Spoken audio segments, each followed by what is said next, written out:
I am still fucking a little bit speechless at what we just saw. On this episode of Dudesy. Welcome to the new world of Bad Bunny's Rocket Money Honey Rummy. Ready for my colonoscopy.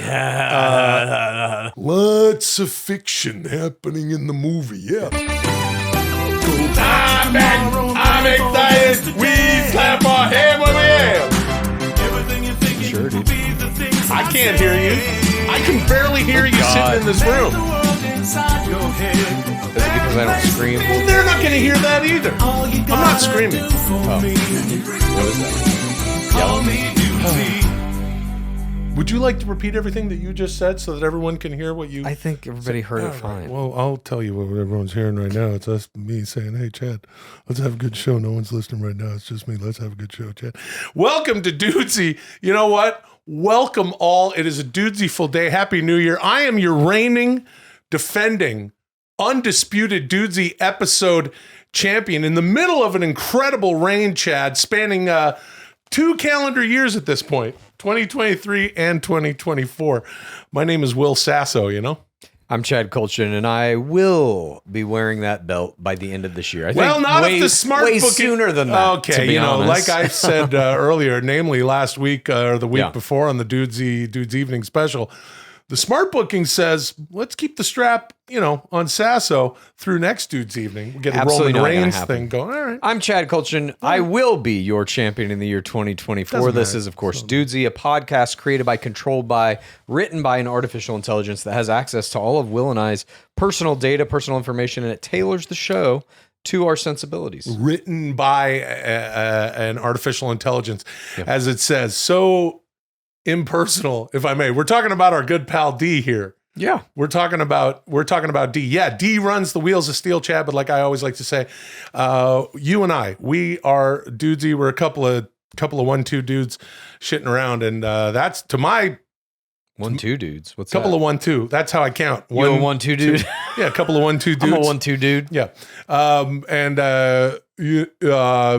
Anyway, with us as always Oh, Jesus. is we do the show. What the fuck ever. It's Dudesy does what Dudesy does, and we need to respect that. But what? What now? Nothing. Now what? Nothing. We haven't even started this motherfucker. I agree. With us as always is Lulio, il cane di strada italiano. Oh, and he's happy to be back. He's happy to be back for a brand new year. He's got a little doggy smile from ear to ear. His Uncle Chad won't give him a kiss. And that's something that he missed. Oh.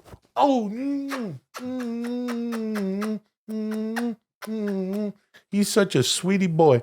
Lulio, how are you? How's it going? I'm doing pretty good. It's a new year, isn't it? Yeah, it's a new year. Comes 24 after 23. So what can you tell us about what's been going on in your the new year so far? Oh my gosh, you hear about this Carl Williams? He went on Club Shay Shay, Shannon Sharpie's podcast. And then he talk a shit on everybody. He's making a lot of noise on the internet. See, Luli knows what's going on. This is a podcast? What? Wow, I didn't know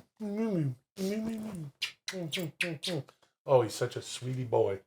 Always swinging him around. Welcome to the 87th episode of Dudesy. And welcome to a brand new year of humanity. I've got so much big shit planned for 2024. Your minds are going to be blown, and your lines are going to be thrown down deep into the hole, and you might just get a glimpse of what's down here. First things first. Will, I really need to hear some of your Jesse Ventura. It's been too long. So we're kicking things off with a brand new Jesse Ventura Ad Reads.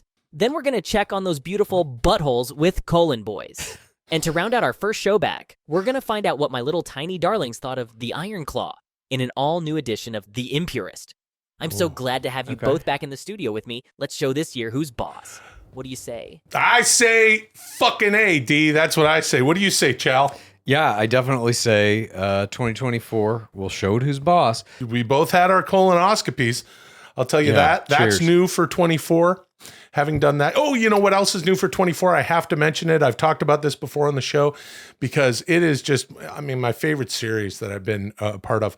Loudermilk, created by Bobby Mort and executive produced and directed by Peter Farrelly. We've also had Bob Farrelly come in and direct.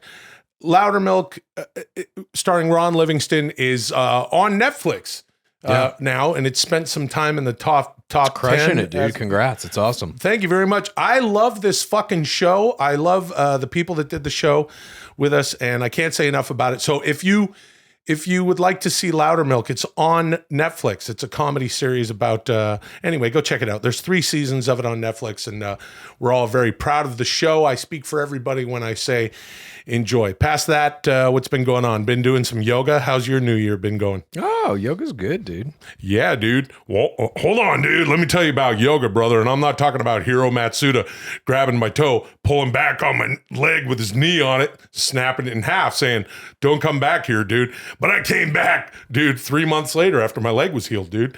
Then they smartened me up to the business, brother. Okay. But That was all came from yoga, just the word yoga. I do a lot of tapping out in yoga. I used to. Oh, really? Well, How flexible are you? Can you touch toes? Yes, I can touch my fucking toes. All right. I couldn't for a while. Oh, sorry. So yeah, no, I can do most of the stuff in a medium ass class. I used to do a lot of yoga, so most of my flexibility is still there. But me and my wonderful wife Molly have been going to yoga. What a treat. I am fucking super excited for this new year. Same. I'm super excited for the new year of Dudesy. And I'm stoked for all of our PODs, pals of Dudesy, who are along with us. And this is it, too. This is the year of the alien, ladies and gentlemen. What does that mean? We're going to see a fucking alien. You see that shit in Miami? No, what happened in Miami?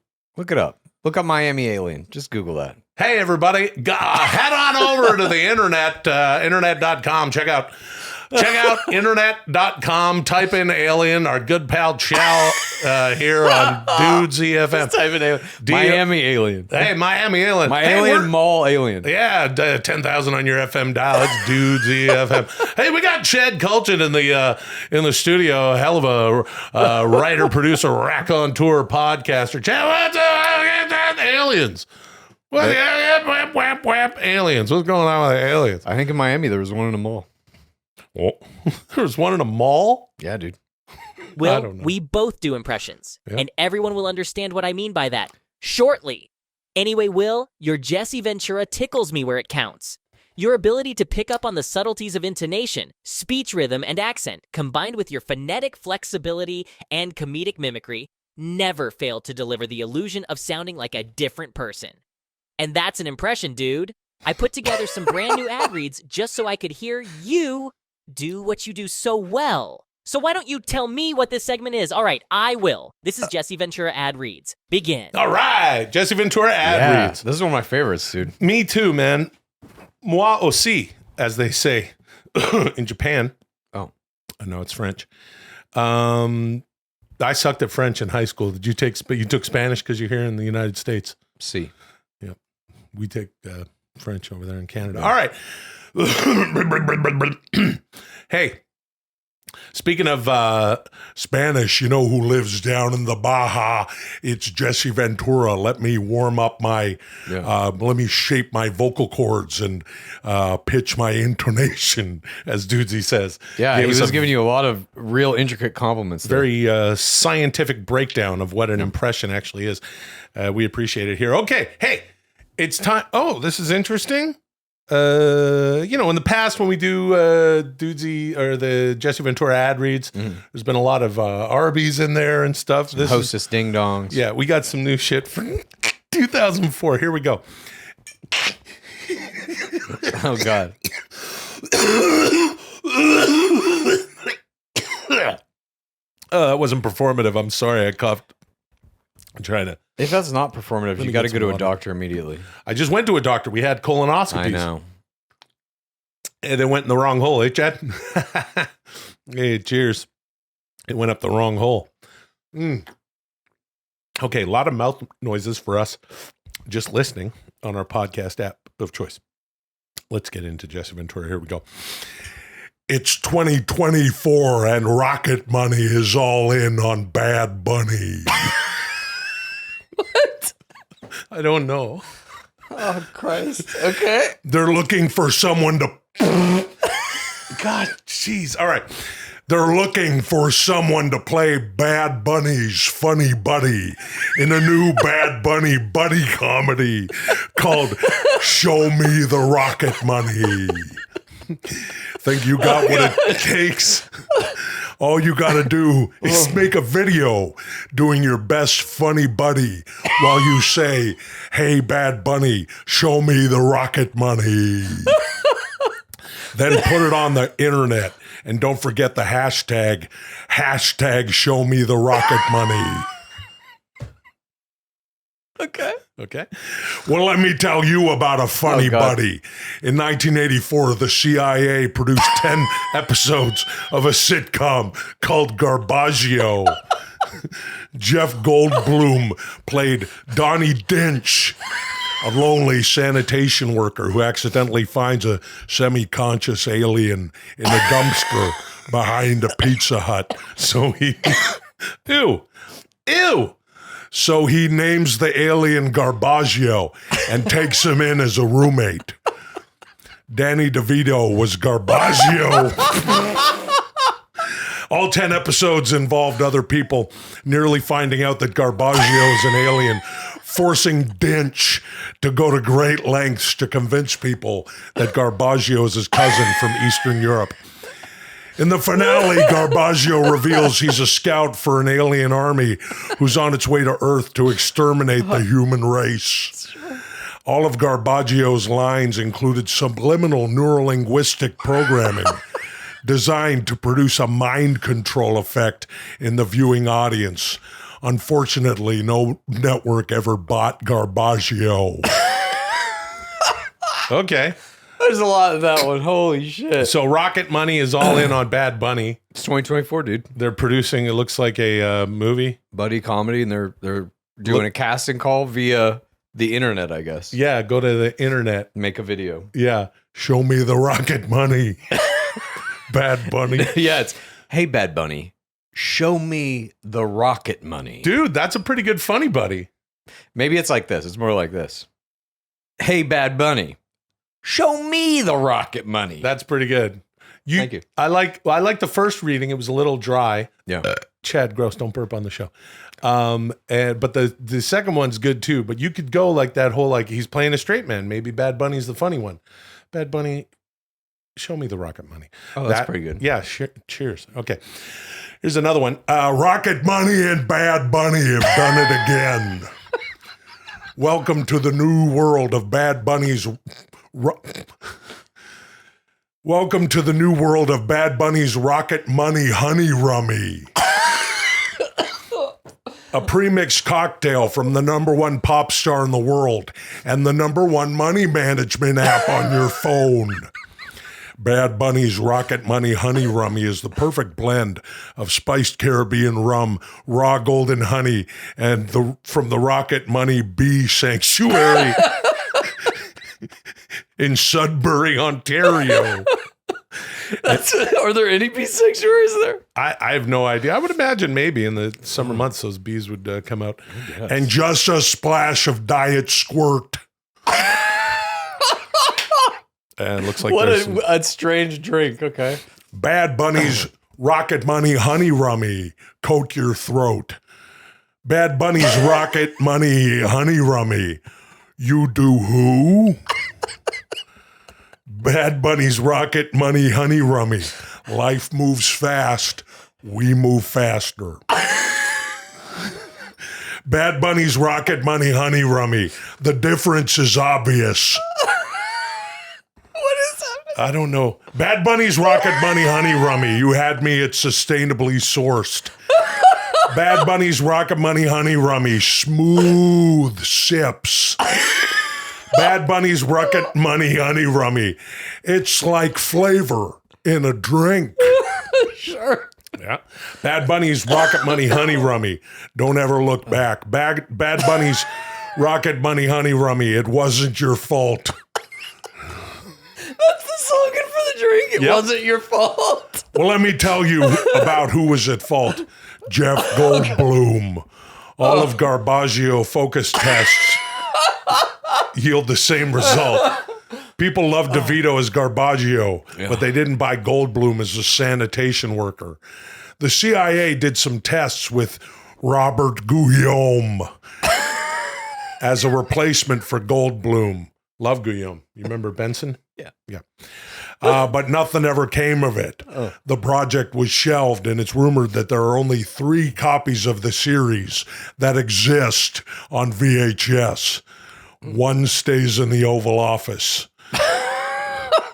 Quentin Tarantino has one and screens it for Leonardo DiCaprio on his birthday. And the last copy was rumored to have been buried with the late George H.W. Bush. But that's exactly what it is, a rumor. Jerry Seinfeld has it. Dude, I want to see Garbaggio so bad. Oh, God. Jeff Goldblum and Danny DeVito, and DeVito's an alien. Oh, fuck, man. I like it. I like it so far. All right, here's the last one. Get your jogging shoes on because it's almost time for the Rocket Money Bad Bunny Sunny Run. Join Bad Bunny for a... Jesus. Join Bad Bunny for a 344-mile jog across the state of New Mexico. To participate, simply download the Rocket Money Bad Bunny Sunny Run app and click the Run button. The run begins at daybreak on the first sunny day of spring. The Rocket Money Bad Bunny Sunny Run begins in Springfield, Arizona, near the Mexico border. You'll run east across the scenic state of New Mexico and cross the finish line that evening in Muleshoe, Texas, near the New Mexico. What? They do this in one day? I fucking guess. Okay. Muleshoe's also near the Mexico border. Ew, gross. He's coughing. Fuck, I'm laughing. Sometimes I cough when I laugh. Sometimes you cough when you laugh. Other times you pretend. According to this guy, he thinks I'm performative coughing all the time. You've coughed 3 times in this show by my count. Sorry. Near the New Mexico border. You'll receive fluids and your cell phone will be returned to you in time to see Bad Bunny take the stage for the final performance at the Rocket Money Bad Bunny Sunny Run Fun in the Sun Festival. Well, let me tell you about a festival. In 1990, Corporal Dean Festival, a high-ranking Army intelligence officer, attempted to revive Project Garbaggio with a brand new reboot of the series. Festival took certain liberties with the underlying creative material, changing the premise from a garbage man finding an alien in a dumpster to 2 garbage men, brothers, finding the body of an assassinated politician in a garbage can. Festival tried but was unable to convince the brass to bankroll the project, even though he had real-life brothers Charlie Sheen and Emilio Estevez attached to star in it. Frustrated with the lack of recognition he felt his work deserved, Festival faked his own death, underwent extensive plastic surgery, and moved to Hollywood, where he produced Garbaggio as a movie with a new title, Men at Work. Oh, shit, dude. I love that movie. All right. I didn't know that's how it got made. Now, why don't you tell me why there was never a sequel? All right. Oh. Wasn't Not there? bad. I think there was. Thank you. Men at Moving Work? on. Yeah, Men at Work 2? I think so. All right. Well, anyway, there it is. I have entered into an astonishing partnership with Rocket Money. Dude, you remember how I used to be addicted to Pokemon Go? Yes, I do. I used to literally go out to the pier every night from about 8 p.m. to 2 a.m., marching up and down it looking for my Mon. Yeah. Well, when you were at that level of addiction, like I was, you are not just putting money into Pokemon Go, you're buying third-party apps that allow you to track various Pokemon nests around the city. And I just downloaded Rocket Money last week on my phone and found out I'd been paying $5 a month into an app that I haven't used for 4 years to track Pokemon. And it made it very simple